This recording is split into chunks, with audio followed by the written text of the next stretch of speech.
What's up, people? Sodda Pop Kid here, coming to you direct as usual. I'm down here in my storage unit garage. I haven't did a video in a while.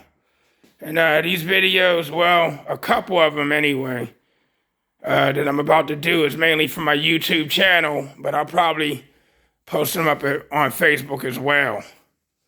You know, and hear the comments that you guys have about what I'm about to tell you.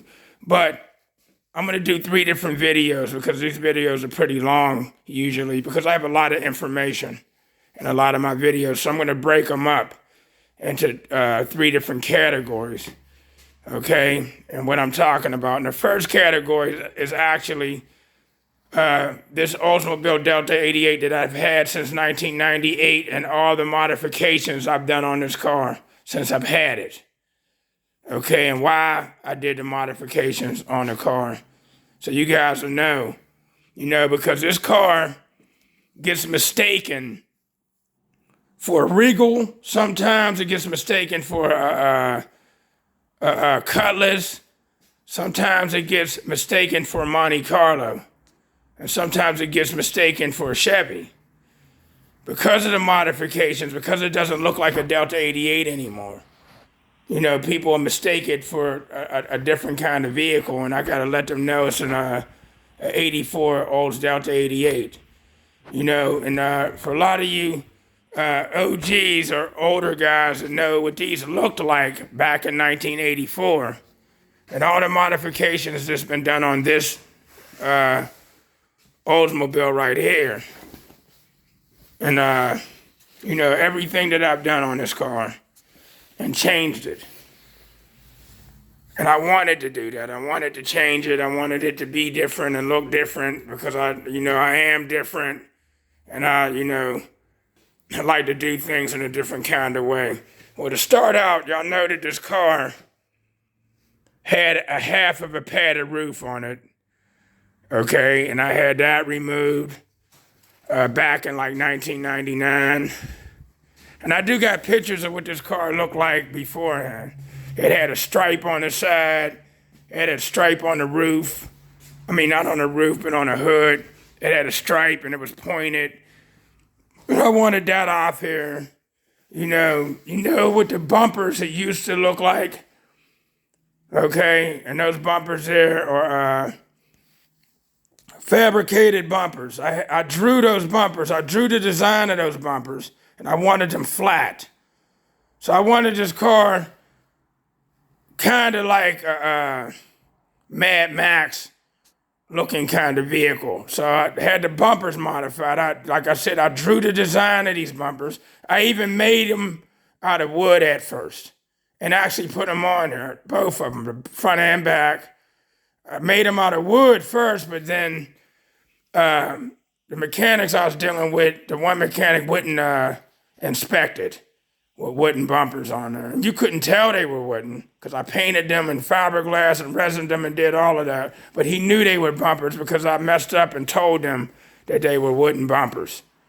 Okay?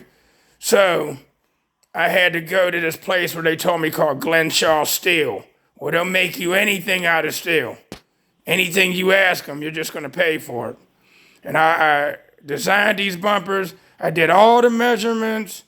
The bolt measurements, how they bolt on and everything. I climbed under there and did every measurement precise, front and back. And then I took this down to them, and they made these out of 1/4-inch steel. And these things weigh over 100 pounds each. All right, and they actually made them exactly how I asked them. But as far as the marker lights and fog lights and all, I did all that. I did all that measuring and drilling myself and put those on myself, okay? Because they didn't come with those kind of bumpers. That's why cats don't know what kind of car this is when they're looking at it. All right? But those came later. As you know, it didn't have a serpentine belt setup. It had a V-belt setup with one alternator, and the alternator was on the passenger side. I mean, my fault, the driver's side. Those aren't GM alternators either. They're Dodge diesel Cummins alternators. Okay, and I'll tell you why there's no GM alternators on here anymore. I'll explain that. I'll explain that in another vehicle because I'm going to in another video, because I'm going to do this, another video on this alternator setup and how and why this ended up being this way from a V-belt setup.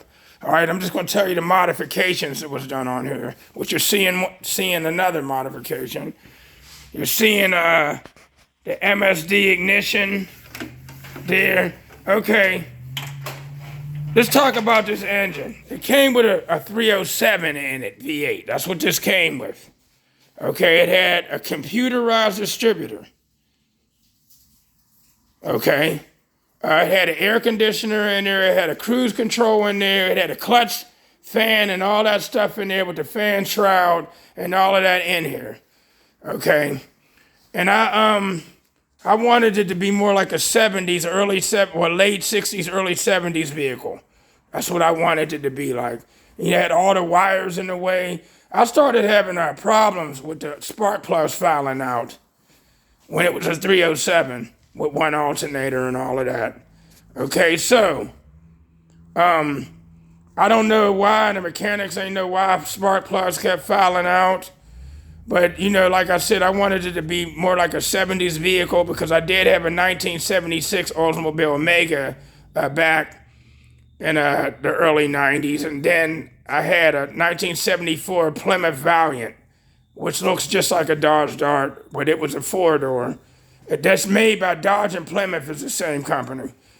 Okay, and I had older model cars like that, and I liked older model cars because they're just practical cars. They're easy to deal with, easy to fix, And I wanted this car to be like a 70s car.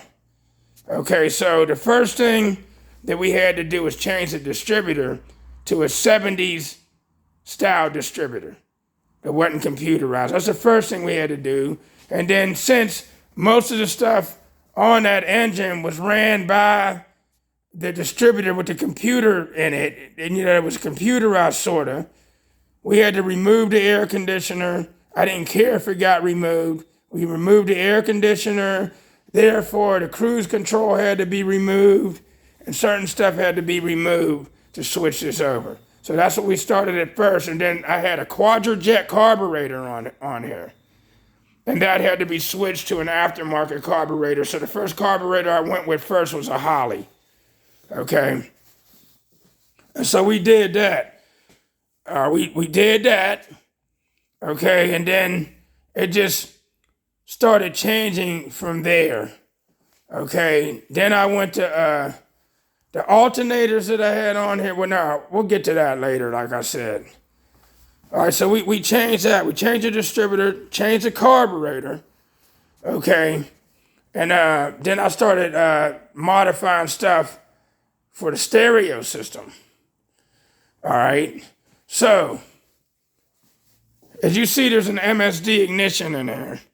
Okay, I recently went to an MSD because I ran into some issues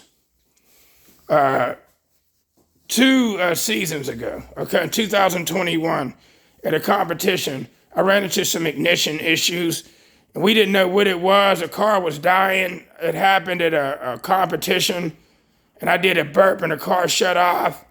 And I figured, oh, that's just a control module under the distributor cap, because I've had that happen. Those go every now and then. If those go, the car won't start. Okay, if the ignition coil goes, the car won't start. Or little stuff like that. If the starter goes, the car won't start. All right. If the alternator's acting up, well, the car won't start. It won't charge. If the carburetor goes, I've had all of this happen before the car won't start or it won't stay running.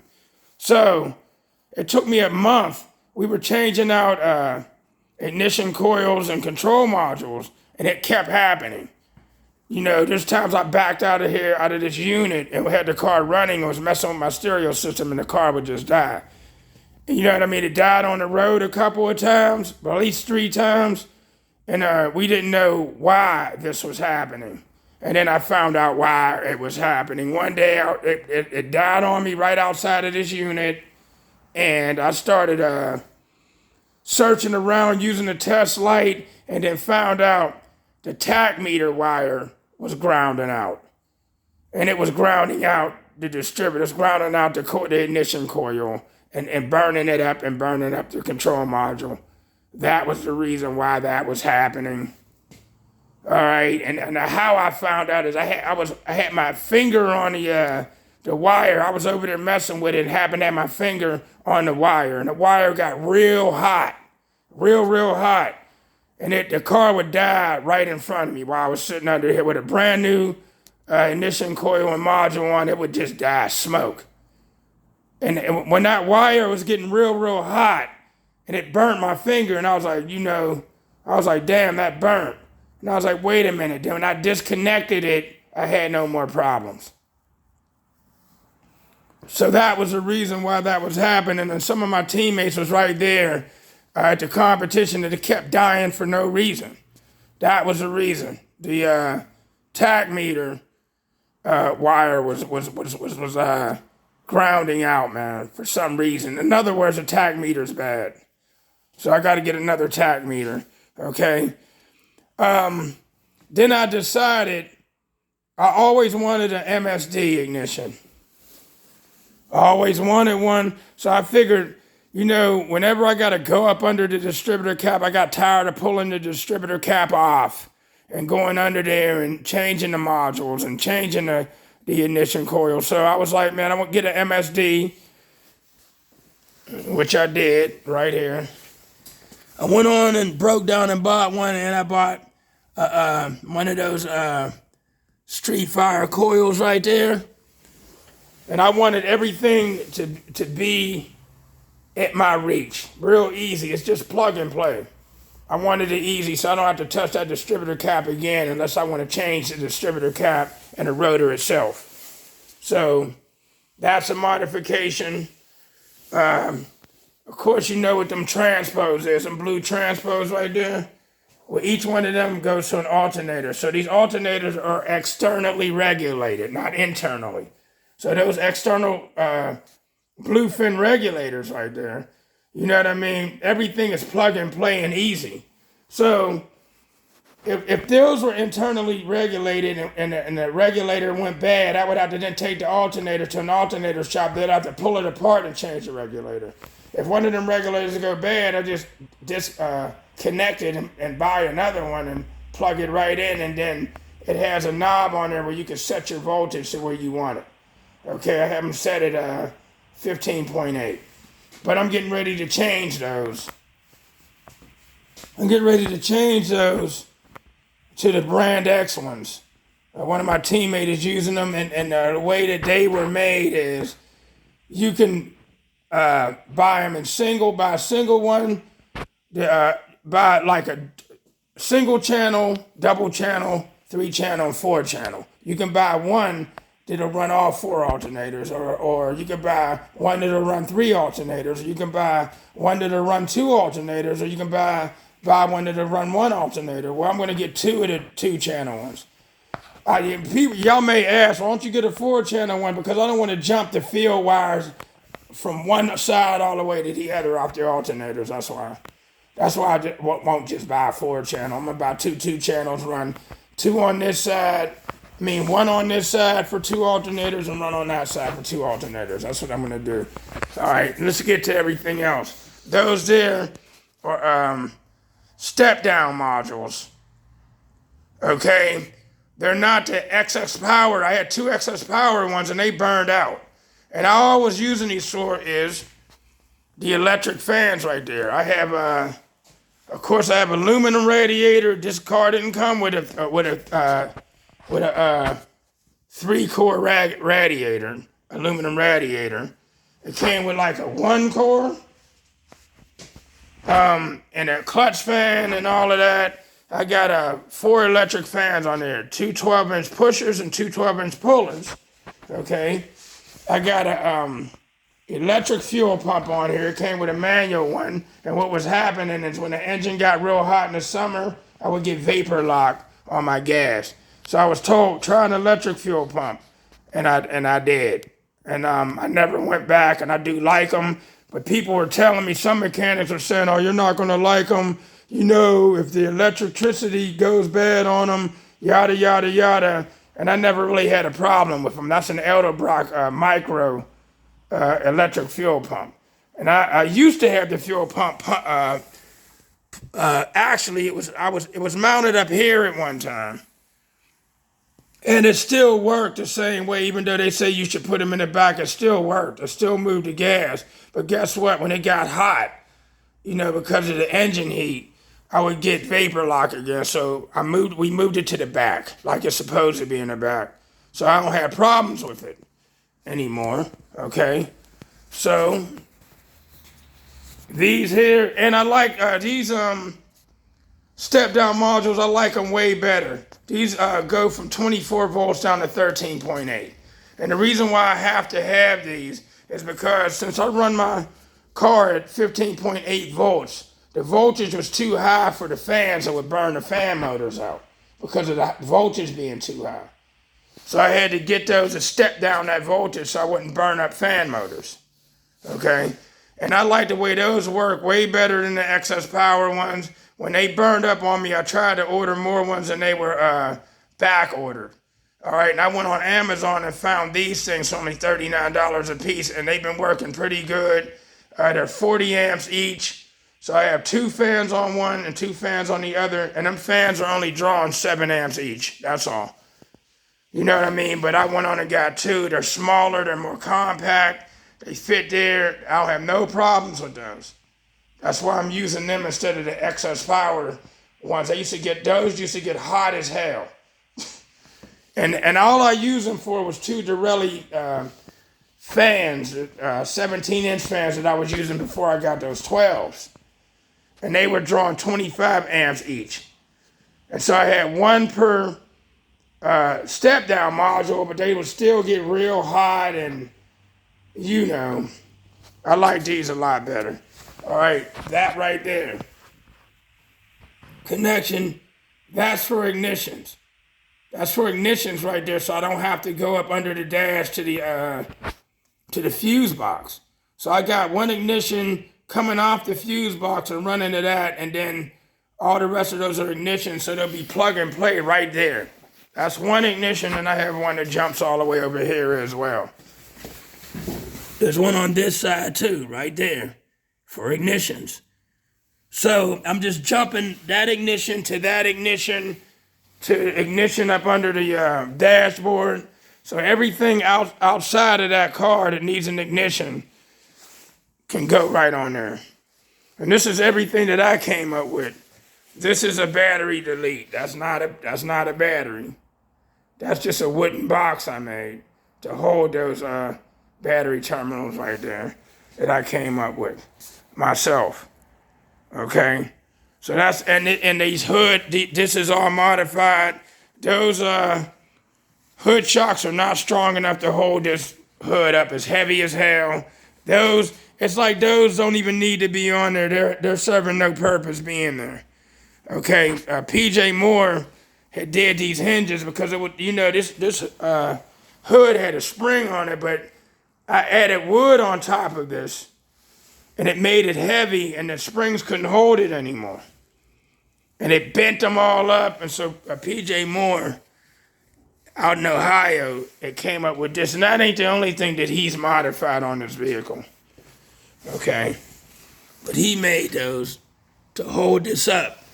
Okay? And then he put this bar on to hold it up too, and we realized that those weren't going to hold it. So I've been searching for some stronger hood shocks. Okay, and I think I may have found some, I think this thicker than these and that. Okay, but this is a modification as well. This hood. All right, and this motor here, like I said, there was a 307 on it. This is a 350 rocket. This comes out of a 1973 Cutlass. This motor, it's a rocket. It's a gold block. I know it ain't gold. It's gold. It's a gold block, but I painted it silver. This is why it's not gold. Rockets are gold block engines, but I think I'm going to end up painting that engine back to its original color because it is a rocket. The intake, manifold's even a different intake. Okay, I had an aluminum one on there, and then I went back to a cast iron because the aluminum one started warping and yada yada yada. But I'm going to end up going painting this thing back gold. I am, because that's what it originally was. All right, we'll talk about the sound system later. All right, more modifications. Because of all the weight that I had in this car from the stereo system. Okay, and I used to have a 12 or 13 AGM batteries inside of this trunk before I got this 190 amp C-Max, okay? And them batteries alone was 460 pounds, and I had 200 more pounds of amplifiers and about another 100 pounds of wood in the trunk alone, and with all the subwoofers and all the wood back there to build the chamber and everything that I did, it added a whole lot of weight to this car, like 3,000 more pounds. This car came off the assembly line at like 3,600 or 3,700 pounds off the assembly line. And it had 3,000 more pounds in it, which was bending my rear end, bowing it. I had to get a different rear end in it. And I had Coil Spring Specialties some years ago make me some springs at Summit Racing. They turned me on to them.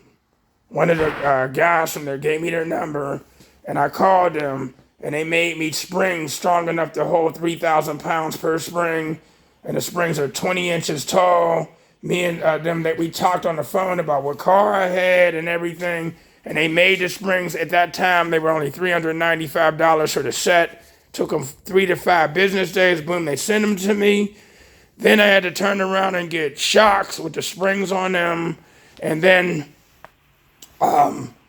recently, the trailing arms and lateral arms, I had to buy new trailing arms and lateral arms and got my boy Mike Sparring to modify them, to weld metal in them to make them stronger and throw them on. So now I don't have any problems back here. That holds that car up nice, just like a hot rod. And before I did all of that, I had those airbags that you put inside the springs, and I had a coil spring lift kit on it, and those in there. And they worked pretty good until it started rubbing at the airbag, and it would rub through the airbag, and that happened twice. And then after that, I was like, I need to get something that can hold this up to do better than that, and that's when Coil Spring Specialty made those springs. Then I messed around and had to get some new springs in the front because of all the weight now on the engine. So there was a lot of modifications, and then we'll go from that to me first getting a regular wing on the back of the car, and then I made my own wing because I wanted this car to look different. These right here, these shackle locks right here, that goes on the doors, I came up and thought of that. I thought of that. And these are the locks, these master locks. I thought of that idea right there. And I thought of this idea right here to keep people out of the trunk. You can't get through those locks. Okay, I came up with that idea as well. I was covering it. One over here as well. And each one got their own lock. They're on both doors.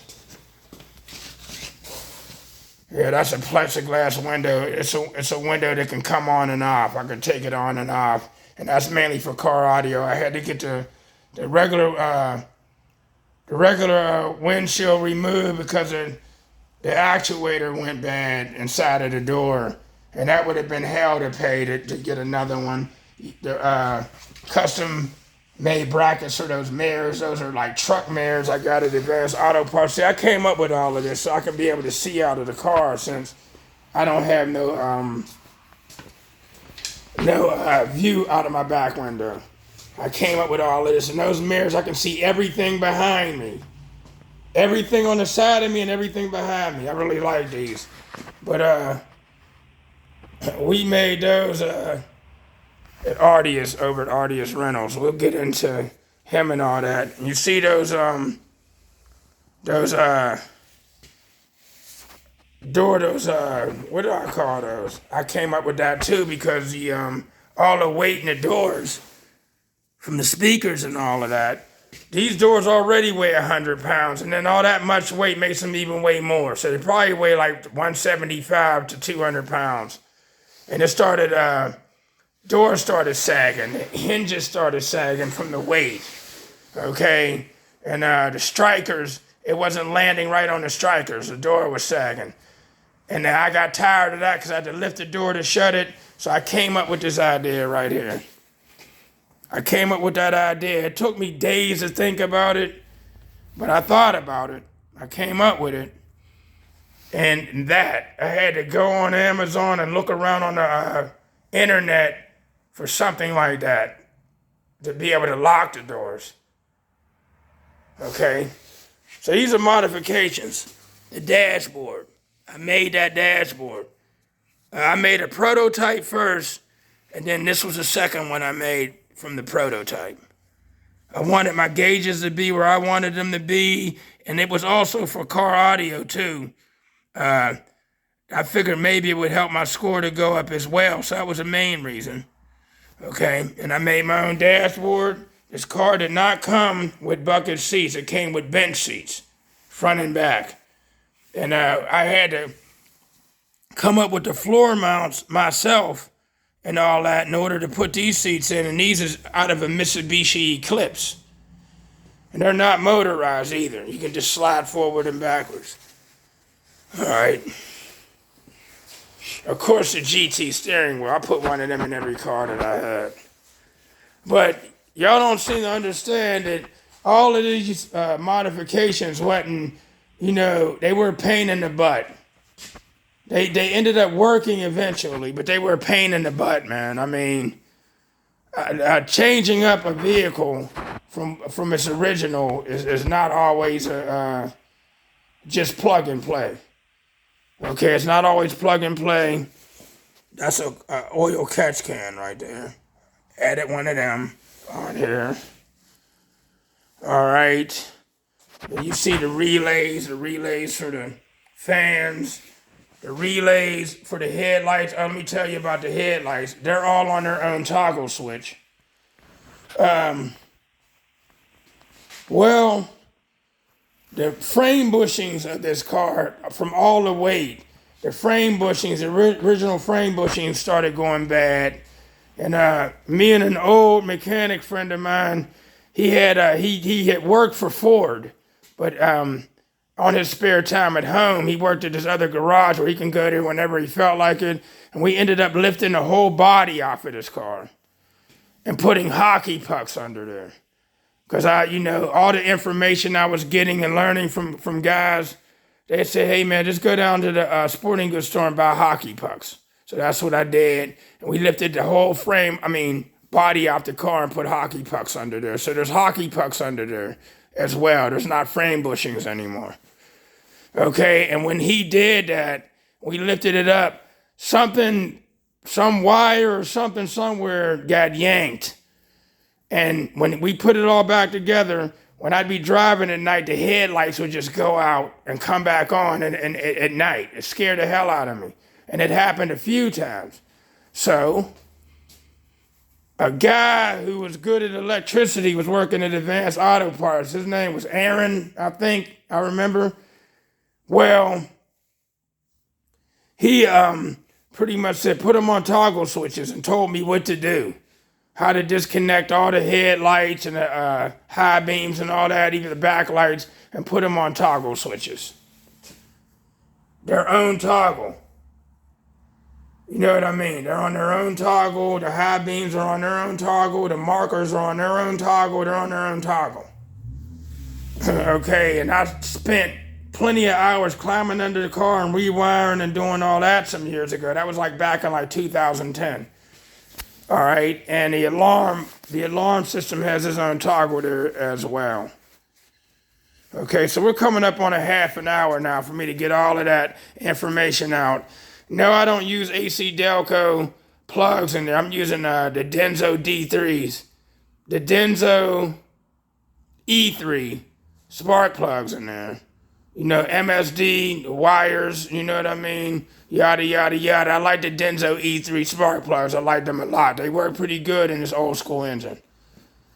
Okay, and by the way, I got this engine off of, my mechanic buddy from back in the day to help me lift up the body off of here. His name was Enoch. I haven't seen him in so many years. Well, me, him, and another mechanic buddy, another friend, that's pretty, no, he wasn't a mechanic, but Dwayne Ely's pretty good at cars, man. He got a couple of old school cars, like a 67 or 68, a car, he restored it, and another old school car he restores. He just does that on the spare time. Well, we pulled this engine out of that 73 Cutlass that Enoch owned. Okay, and Enoch pretty much gave me the engine, but we took it apart, took the block down to B&R. I got new parts. They said, we'll rebuild this, but you gotta help us rebuild it and learn as we go. And that was the deal. So I paid for all the parts and everything, and they put it all together. We put it all together and dropped this in here. So this engine's been in this car since 2000. So this engine's been in this car 23 years and still running. It's probably got close to 200K on it everywhere I've driven for car audio competitions and dance competitions as well. I've been back and forth to Florida in this car like 4 or 5 times, Daytona Beach, Miami Beach, all over Indianapolis, Indiana, and back at least 6 or 7 times to Indianapolis. I've been all up and down Ohio. I might have been to Columbus like at least 15 times in this car. Cincinnati. I've been to Kentucky in this car. This car's been everywhere. So it's got about 200K on it since I've had it. And the engine still fires right up, still runs, still does what it do. But this is a 1984 Oldsmobile modified. It has graphics, of course. I'm in this unit, so it's hard for me to get around. But you guys have seen this. I got graphics on it. Back in the day, when the Fast and Furious movie first came out, the first one, I liked how them tuner cars had graphics on them. And I said to myself, man, I wonder what my car would look like, a domestic car. A G-body car with graphics. And so I did it. But my car was yellow at that time. And I changed the color over.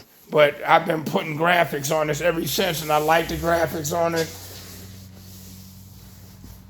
All the graphics I got, all my ideas, all my own ideas. There's some people's stuff on here that I'm actually promoting, yada, yada, yada, while we're in this unit and I'm talking about it. Okay, I've talked about the sound system a billion times. Those are 8 Terra amps, MD8K, and I'm getting 8,000 out of each one of them at full tilt burp. Yes, I am. With that 190 amp hour C-Max battery. That's the only battery that's running this whole entire vehicle. The only battery that's running this whole entire vehicle, sitting on 8 American Bass HD V2s with the blue baskets. All right, I'm going to talk about that all by itself. What I'm planning on doing, I didn't compete in 2022, by the way. I barely even pulled this out. I might have had this out maybe 5 times. Either getting it fixed or just driving it. So I don't know if I'm going to compete this year. I still don't know, but I do have plans, people. Oh, my fault. I meant to... Last modification was those hood latches. I took the regular hood latch off and I got those. I got these right here. You know what I mean? Me and my boy Brandon Sire put those on. Those two, that's another modification. I wanted to be able to just pull those off. I didn't want to be popping the hood. I was having problems with that hood latch when this thing got too heavy. So I removed it. I removed all that. So modified, all right? Those modifications, extra plexiglass windows right there, just in case. But anyway, yeah, so that's that with the modifications that's been done. Oh, and up under the car, the drive shaft is modified as well. down there at Driveline, they made a stronger drive shaft because of the weight of the car under there as well. And the rear end that's under there came off of a Chevy Caprice Classic station wagon. So it's a Chevy rear end under there as well, because the other one got bent and bowed. But IH Automotive, before they put that thing under there because of the weight, they welded metal under it to make it stronger. Okay, so we're there with that. So that's a 1984 Oldsmobile modified to like a 70s car. Okay, so I'm gonna do another video on that alternator bracket and get off here. All right, Sodda Bob Kid, over and out.